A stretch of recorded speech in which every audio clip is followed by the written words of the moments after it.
Beautiful shot of Capitol Hill this morning as the sun has come up over Washington, D.C., and Congress returns from its 2-week Easter recess today with lawmakers facing a packed agenda. At the top of the list, of course, the war in Iran. Democrats in both the House and Senate are expected to once again push an effort to rein in President Trump by teeing up votes on war powers resolutions. Joining us now, Senator Chris Coons of Delaware. He's a member of the Foreign Relations, Judiciary, and Appropriations Committees. Good to have you on. Do you think that Democrats will have any luck with their Republican counterparts as it pertains to the ongoing war with Iran? Look, Mika, I certainly hope we will. As you just mentioned, we're coming back from an Easter recess, a recess in which President Trump opened on Easter with a hateful, angry tweet suggesting he was about to wipe out an entire civilization. And when Pope Leo, the leader of 1.3 billion Catholics worldwide, pushed back on that statement, pushed back on war and President Trump's immigration policies, as well as his conduct of this war in Iran, President Trump has escalated by personally attacking the Pope and then, shockingly, this morning, posting an AI-generated visual of him as Jesus Christ. Mika, there's 70 million Catholics in this country. This is an overwhelmingly Christian country, but a country of faith where we respect each other, that was rooted in freedom of worship, freedom of religion.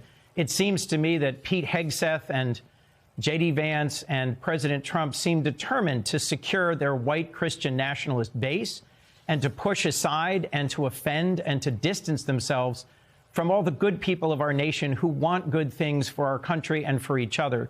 This has been a very dark chapter. And one of the things I've been struck by is the silence of so many of my colleagues on the other side.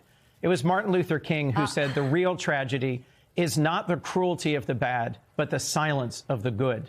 And I'm hopeful we will hear some voices this week speaking up and saying, our national leader, our president, should not be attacking one of the world's greatest religions, should not be putting himself in the space of my Lord and Savior Jesus Christ and of one of the most important figures in world history, not least of which spiritual history. This is a watershed moment for those who want to stand for decency and for the values that founded our country. I have to ask you about that silence, though, because it definitely is. And the Easter message, the picture of the president himself as Jesus Christ. Right. The silence on the side of your Republican counterparts, for the most part. I mean, there are, I guess, a few voices. There are. I mean, there are some things, Senator, that don't take prep, that you don't need to discuss. Right. And I think we can put those in that category. So then how do you explain the silence on the Republican side at this turning point in history? So over and over since Trump returned to the presidency, he's made outrageous statements. I'm going to make Canada the 51st state. I'm going to wrest Greenland away from our trusted NATO ally, Denmark. I'm going to retake the Panama Canal. Statements that have really unsettled our closest, most trusted allies and have made us less safe. And a few Republicans have really spoken up about that. I led a bipartisan delegation to Denmark, for example, earlier this year, where Senators Tillis and Murkowski joined me. And other Republican senators have stood up for NATO when Trump has gone after them.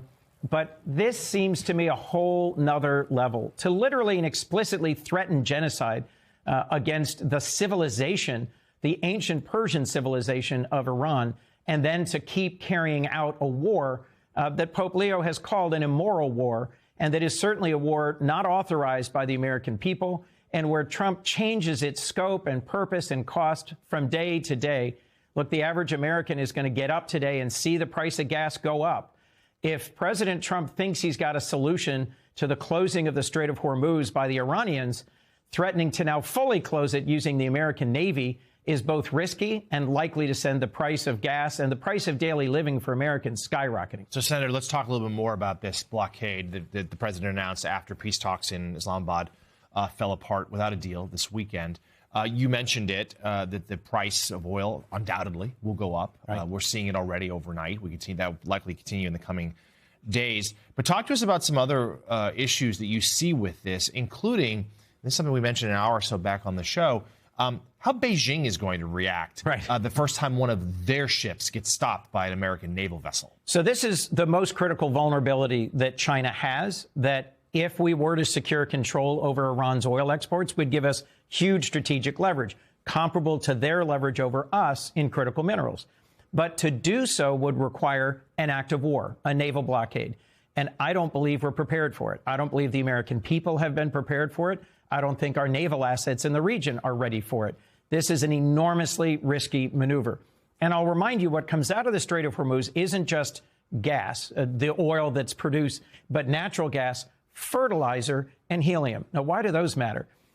Fertilizer is critical right now for the planting season in dozens of countries around the world. We're going to see another wave of hunger as a result of this blockade. Helium's critical to a whole bunch of MRIs. Anybody get an MRI around here? And so Trump's going to skyrocket the prices for the average American and put our security at risk. And Xi Jinping doesn't face midterm elections. His ability to survive this moment and to test whether or not our allies are going to stick with us in the Western Pacific and in Europe gives him a huge opportunity. I hope and pray that we're back at the table negotiating with the Iranians this week, rather than this ongoing blustering approach by President Trump for a war of choice that he's stumbled into. And he's at least still considering the idea of reviving military strikes, though he has not given that order just yet. Senator Coons, we also want to get your reaction.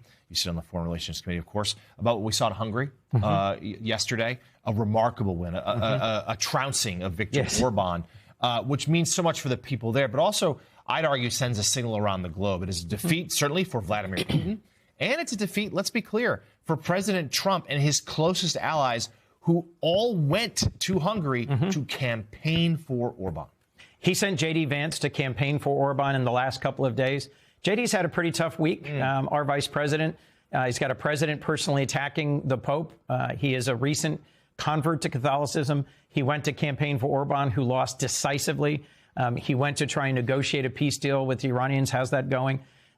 Millions of Hungarians responded to Peter Magyar, whose party won an overwhelming victory, because he went throughout the country campaigning on local issues. The terrible mismanagement of a weak economy and the open corruption of an authoritarian. I think there's a message in there for anyone else who's facing elections around the world, that in a democracy, average folks are looking for a better quality of life for them and their families, for improved security, and they don't like bald and gross corruption. I think there's some corollaries here for the United States in our upcoming elections. Democratic member of the Foreign Relations, Judiciary and Appropriations Committee, Senator Chris Coons of Delaware. Thank you very much. Thank you, Mika, for coming on this morning.